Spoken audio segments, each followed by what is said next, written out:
নমস্কার বন্ধুরা, রোজনামদার পদাবলিতে অনেকদিন বাদে একটা নতুন এপিসোড নিয়ে আমরা হাজির। আজকে আমরা এসে গেছি হুগলিতে। এবার আপনার মনে হতেই পারে হুগলি মানে কি চন্দননগরের কোনো রিভিউ বা কোনো রেস্তোরাঁ? না, একদমই কোনোটা নয়। কদিন আগে গেছিলাম একটা অনুষ্ঠানে, তো সেখানে দেখলাম যে বেশ আজকালকার ছেলেরা খুব ভালোভাবে তারা নৃত্য অনুষ্ঠান পরিবেশন করছে। কিন্তু দেখতে দেখতে কোথাও আমার মনে হলো যে পুরোটাই কন্টেম্পোরারি এলিমেন্টসে ভরা। এবার আপনি বলতেই পারেন যে তাহলে এখানে সমস্যা কি? সমস্যার এখানে এটাই, প্রত্যেকটা কন্টেম্পোরারি এলিমেন্টসের মধ্যে কিন্তু কোথাও একটা ক্লাসিক্যালের ছোঁয়া তারা ভালো মতোভাবে দেখলাম রেখেছে। আমার মনে একটা প্রশ্ন জাগলো যে তাহলে কি ভারতীয় ধ্রুপদী নৃত্য একা বাঁচতে পারে না? মানে ধরুন ওখানে একটা গানে তারা নাচছে, সেটার মধ্যে তারা ক্লাসিক্যাল এলিমেন্ট দিচ্ছে। এবার ওইটাই যদি আমি পিওরেস্ট ফর্ম বলুন, আমি ধরুন একটা ত্রিতাল আমি সেখানে রাখলাম, সেই ত্রিতালের সঙ্গে যখন সেটা কিন্তু লোকজন খাবে না যতটা আমি তার পেছনে ধরুন আমি ও যে মানে না মানাই ধরুন আমি দিয়েছিলাম, কিন্তু তার সঙ্গে দেখা গেল ক্লাসিক্যালের একটা নাচ হচ্ছে, যেটা ভারতনাট্যম হোক কাত্থাক হোক, সেটা কিন্তু লোকজন অনেক বেশি এনজয় করছে। তো আজকে আমি যার সঙ্গে পরিচয় করতে এসেছি এখানে, তার নাম মৌবনী তালুকদার। ও প্রায় 18 বছর ধরে নাচের সঙ্গে যুক্ত, ভারতনাট্যম। আজকে আমরা ওর থেকে জেনে নেব যে ভারতীয় ধ্রুপদী নৃত্যে পিওরেস্ট ফর্মটাকে কোথাও এফেক্টেড, মানুষজন কেন পিওরেস্ট ফর্মে আজকে ধ্রুপদী নাচটাকে গ্রহণ করছে না। তো বন্ধুরা, আমি বুদ্ধদেব আপনাদের সাথে, চলুন আজকের এপিসোড এই নিয়ে রোজনাম চার কথা বলিতে আপনাদের স্বাগত।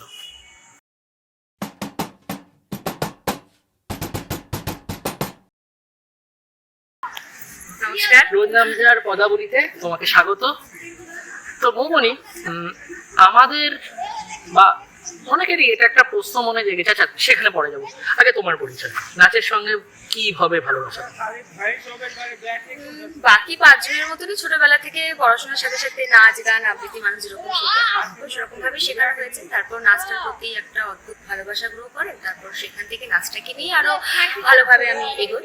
এখন বর্তমানে শিখছি, শেখাচ্ছি, এই নিয়েই চলছে। তো কোথাও গিয়ে তোমার কি এটা মনে হয়েছে যে ভারতীয় ধ্রুপদী নৃত্য শিল্প একা আজকে বাঁচতে পারছে না? মানে কিরকম ভাবে যদি আমি বলি, ধরুন শুধু মুড়ি চানাচুরের জায়গায় যদি আমি একটু তেল একটু, ওটা ছাড়াও কিন্তু জিনিসটা খেতে ভালো লাগে, বাট দিলে পরে আরো ভালো লাগে। কিন্তু ভারতীয় নৃত্য তো আর ঝালমুড়ি নয়, অবশ্যই এটা ঝালমুড়ি নয়। এখানে একটা শিক্ষার বিশাল জায়গা রয়েছে, এখানে একটা বোঝার জায়গা রয়েছে, এবং এটাকে রিপ্রেজেন্ট করাটাও একটা কিন্তু বড় আর্ট। তাহলে যেখানে যে সারা পৃথিবী ভারতীয় শিল্প নিয়ে এত চর্চা করছে, সেখানে আমাদের কেন আজকে মিক্সড এলিমেন্টে যেতে হচ্ছে? তো তোমার এখানে কি? যতটুকু আমি যা এই মুহূর্তে দেখছি শেখাতে গিয়ে বা নিজে শিখতে গিয়ে, যে কোথাও গিয়ে মানুষের আর সেই ধৈর্যটা নেই। মানে যা এখন দিনকাল পড়েছে এবং যেভাবে মানুষের ব্যস্ততাটা বেড়েছে, তো সেখানে গিয়ে মানুষ মানে দিন শেষে জাস্ট নিজের একটু রিফ্রেশমেন্টের জন্য বা একটু রিল্যাক্স ফিলের জন্য জাস্ট নাচটাকে অ্যাকসেপ্ট করছে বা সেইভাবে নিচ্ছে। এবার একটা শাস্ত্রীয় নৃত্যকে বোঝার জন্য যে শাস্ত্রীয় জ্ঞানটা থাকা দরকার, সেটা মানুষের তো নেই, এবং মানুষ যে সেটাকে অর্জন করবে বা সেটাকে যে শিখবে, সেই ধৈর্যটা বা সেই সময়টা মানুষ দিচ্ছে না, সেটার পেছনে কোনো এফোর্ট দিচ্ছে না। তো সেই জন্যই জিনিসটা আস্তে আস্তে মানে লুপ্তপ্রায় হচ্ছে। এবং যেটা আমরা প্রায় কথাটা কি যাবে এর সাথে, কারণ মানে যেটা আমি বলবো না, মানে তোমরাই এটাকে ক্যারি করছো। হ্যাঁ, আমি ক্যারি করছি। তোমার যতদিন জীবদ্দশা থাকবে, আমার মনে হয় সেটা ততদিন তোমার সঙ্গে চলবে। লুপ্তপ্রায় হয়তো নয়, কিন্তু জিনিসটা ফার্স্টের কাছে হয়তো জিনিসটাকে সেইভাবে পৌঁছাচ্ছে। একদমই তাই। এবার মানুষ হচ্ছে মানে চটকদারিতে বা একটুখানি বেশ রংচং দেখবো, এইটাতে মানুষ একটু বেশি এখন বিশ্বাস করে বা সেটা মানুষ দেখতে চায়। তার ফলে যেটা দেখতে পাচ্ছি যে, ধরো সাপোজ কোনো একটা হিন্দি গানের সাথে বা অন্য কিছুর সাথে আমরা ক্লাসিক্যালটাকে ঢুকিয়ে দিই, সেটাকে একটা ফিউশন তৈরি করি, এইটাতে মানুষ বেশি ইন্টারেস্ট, সেটা দেখি মানুষ বেশি আনন্দ পাচ্ছে, সেটাকেই মানে মানুষ শেখার জন্য চেষ্টা করছে। কিন্তু প্রপার যদি আমি শাস্ত্রীয় নৃত্যের কথা বলি, তাহলে সেটা মানে কোথাও একটা হয়তো নেই, সেটা আমি মানে মনে করছি। তো এটাই আর কি। তো এখানে আরেকটা জিনিস, কোথাও কি ইউটিউব রিলস, কোথাও ইনস্টাগ্রামে, মানে একটা মেয়ে কোনো উদ্দেশ্য নেই, ট্রেনে মানে ঝপাঝপ নিচে যাচ্ছে, মানে এখানে এটা তো পপুলারিটি, মানে একটা পাগলামো, মানে একটা পাগল যদি রাস্তায় দাঁড়িয়ে নাচানো হয়, সে ওরকম ভিড় পাবে। তাহলে রুচিটা কোথায় যাচ্ছে মানুষের নাচের প্রতি? কি নাচ এত সহজ জিনিস না। আমি যদি ফিউশন ডান্স শুনি বা আমি যদি কন্টেম্পোরারি শুনি, আমি যদি ওয়েস্টার্ন জানি, এটা কিন্তু একটা অধ্যাবসায়ের ব্যাপার। একদমই তাই। দীর্ঘ প্র্যাকটিস, দীর্ঘ একটা মানে ধৈর্যের সাথে সাথে নিজেকে আরো তৈরি করা, আরো জানা, এই জ্ঞানটা যতদিন না আসবে ততদিন আমি একজন ভালো শাস্ত্রীয় নৃত্য শিল্পী হতে পারবো না। তাহলে তো মৌমনি, আমার এখানে একটা বড় প্রশ্ন আছে যে আজকে ধরো ইউটিউবে বা ইনস্টাগ্রামে যে রিলস আমরা দেখি, মানে কদিন আগেই দেখি একটা মেয়ে ভাইরাল হয়েছে, সে কিনা ট্রেনের মাঝখানে ধারার ধার নিচে যাচ্ছে, বা মানে কতগুলো লোকজন কাকু অর্ধুলঙ্গ অবস্থা পাগলের মধ্যে। আমার এখানে বলার যেটা বিষয়, যে কোথাও হয়তো এই ধরনের মানে একটা বেলেল্লাপনাই যদি আমি বলি, সেইগুলো করছে। আবার কোথাও তোমাদের মতো লোকজন যারা রিলসটাকে ধরো তোমরা, তোমাদের যে নাচ সেটাকে তোমরা বিভিন্নভাবে মানুষের সেটা কোথায় আসে, মানে এক জায়গায় মানে হয়তো ওই রিলসটার পরেই তোমার কোথাও অবশ্যই থাকা খাচ্ছে, কারণ ওটা পাবলিসিটির জন্য সে করছে। এবার এটা কোনো দোষ মানে তাহলে কি মানুষের রুচি এত নিচে নেমে গেছে যে ওটাও সেটা নিয়েও আমার কিছু বলার নেই, কারণ এখানে মানুষের একটা মানুষের এক রকম বক্তব্য এখানে রাখবে। আমি এখানে একা বলে তো আমার একার কিছু কিন্তু বলার নেই। আমি কি খাচ্ছি, সে খাওয়াটা তো রুচিসম্মত হতে পারে। আমি যদি মানে দেখা যায় যে আমি মানে উচ্ছের ঝোলের সঙ্গে আমি একটা মাংস মিশিয়ে গেল, সেটা তো বোঝা যায় না। একদমই না, একদমই না। কিন্তু মিক্সড কন্টেন্ট গুলো তো তাই হচ্ছে, কোনো মানে মাথা নেই।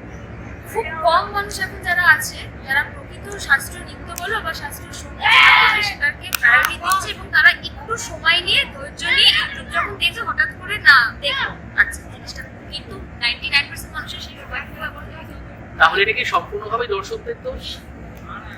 বলতে পারো তাই, বলতে পারো তাই। এখন আচ্ছা, আমি কিন্তু এগ্রি করছি, কারণ আমি তো, আমার তো পেট চালাতে হবে জিনিস, তুমি একটা প্রফেশন, হ্যাঁ, তোমার যদি পেট না চলে তোমার নাচ আছে। তুমি পেট চালানি বলে এখন তাহলে সেই সেই টপিকে আমি যদি এখন কথা বলি, তাহলে এই যে ফিউশন নাচটা, যেটা ধরো আমি কিছু একটা, মানে যেটাকে আমাদের ভাষায় সেমি ক্লাসিক্যাল বলে, ধরো আমি কোনো একটা বলিউড মিউজিকের ওপর আমাদের নাচের যে আডাউস বা কিছু সেটা দিয়ে এটা তৈরি করলাম, তো এটা করে আমরা প্রোগ্রাম করছি, লোকজন আসছে দেখছে, তো সেটা তো আমাদেরও করতে হচ্ছে, টিকে থাকতে হবে এই বাজারে, এই সমাজে টিকে থাকতে হবে, তো একদমই সেটার তাই। জন্যই আর কি। তার মানে যেখানে যেখানে আমার মনে হচ্ছে পিওরেস্ট ফর্ম রাখবো, কিন্তু পেট চালানোর জন্য আমাকে এটা করতেই হবে। করতে হচ্ছে। তার মানে দর্শক মনোরঞ্জনটাই শেষ কথা। দর্শকরা তাদের মাপকাঠি বাড়িয়ে কোনোদিন শিল্পের প্রতি আকৃষ্ট হচ্ছে না, আমাকে তাদের কাছে তাদের মতো করে রিচ করতে Represent হচ্ছে। করতে হচ্ছে যেখানে কিন্তু তাদের। বন্ধুরা এই একটা কিন্তু বড় জায়গা, যেটা আমারও আর কি মনে হচ্ছে যে বিষয়টা এত সহজ হচ্ছে না, এবং আমরা জায়গাটা হারাচ্ছি কিন্তু আস্তে আস্তে। কারণ আজকে যদি আসল জিনিসটা কি না চিনি, তাহলে আমরা কি করে বুঝবো রঙিন বিষয়?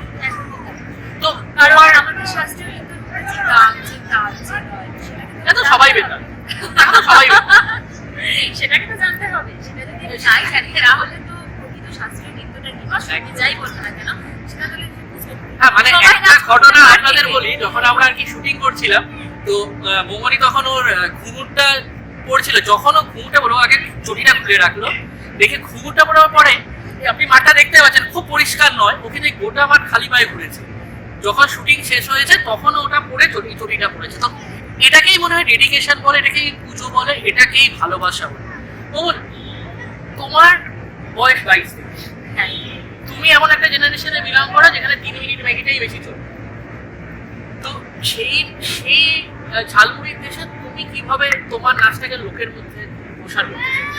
বা তোমার মানে তুমি যে ধারণাটা নিয়ে গেছো, তুমি কিভাবে চাইছো যে লোকের মধ্যে ছড়াচ্ছে, যাতে লোক আরো difficult question এটা। ধ্রুপদী শিল্পের প্রতি খুব আকৃষ্ট বা difficult ধ্রুপদী নৃত্যের প্রতি question। আকৃষ্ট।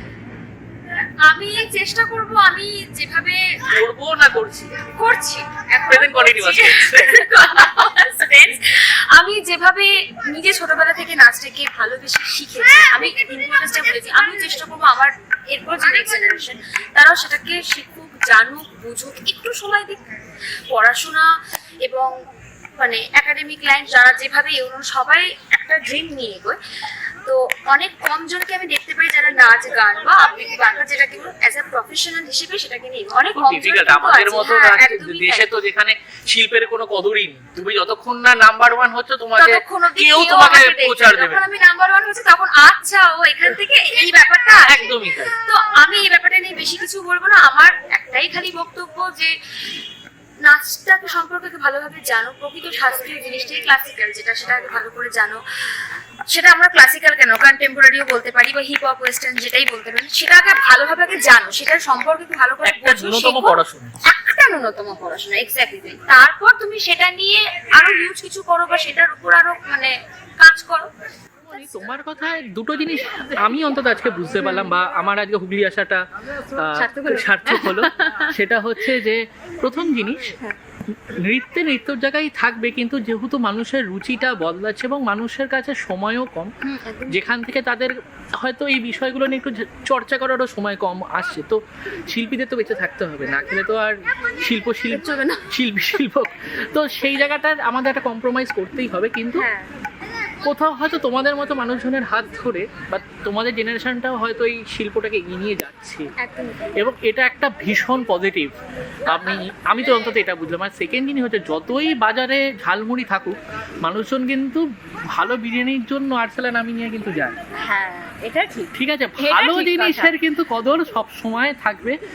হতে পারে 100টা লোক সেটা দিতে পারে, কারণ মানে হয়তো জিনিসটা, এটা আবারও বলছি, এটা একটা পুরো মেটাফর, মানে 350-400 টাকা দিয়ে বিরিয়ানি কিন্তু সবাই চট করে খেতে চায় না, পারে না, চায়ও না। তো ব্যাপারটা হচ্ছে এখানে গুণগত মান, সেই জিনিসটাকে বোঝার ক্ষমতা দিয়ে মানুষ যখন সেটাকে যাচাই করছে তখন গিয়ে হয়তো কোথাও জিনিসটা তার ফুলেস্ট ফর্মে আসে, এবং তার জন্য কিন্তু আজকে বড় বড় নাচের প্রোগ্রাম আমরা কিন্তু দেখতে পাচ্ছি, এবং সেগুলো সব হাউসফুল যাচ্ছে। তো আপনারা আমাকে কমেন্টে জানান যে আপনাদের কি মনে হয় যে আজকে ধ্রুপদী শিল্প, আমি এখানে শুধু আর নাচে রাখবো না, আগের এপিসোডে আমরা দেখেছি যখন সৌদীপ সরকারের সঙ্গে কথা বলছিলাম যে সঙ্গীতের ক্ষেত্রেও ব্যাপারটা একই আসছে। তো কিভাবে আমরা জিনিসটাকে দেখছি বা আমরা কিভাবে দেখতে পারি, বা এর কি কোনো উপায় আছে যেখানে আরও এটাকে সুদূর প্রসারী করা যায়?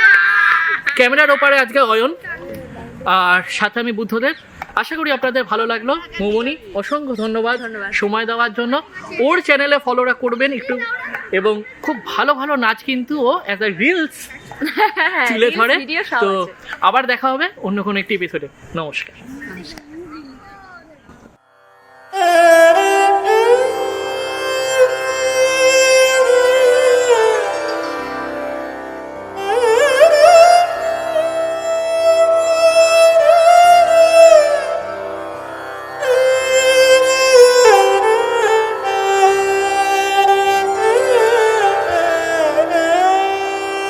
কৃষ্ণকলি আমি তারেই বলি, কালো তারে বলে গাঁয়ের লোক।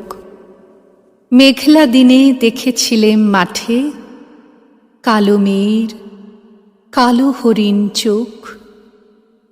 ঘোমটা মাথায় ছিল না তার মোটে, মুক্ত বেনি পিঠের পরে লোটে। কালো, তা সে যতই কালো হোক, দেখেছি তার কালো হরিণ চোখ।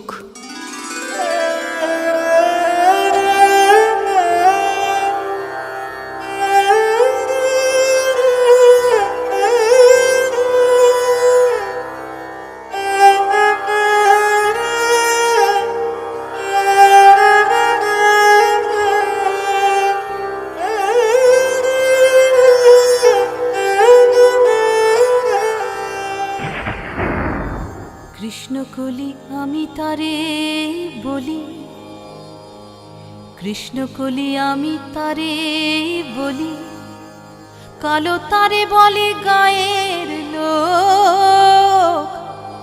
মেঘলা দিনে দেখেছিলেম মাঠে, কালো মেয়ের কালো হরিণ চোখ। ঘোমটা মাথায় ছিল না তার মোটে, মুক্ত বেনি পিঠের পরে লোটে।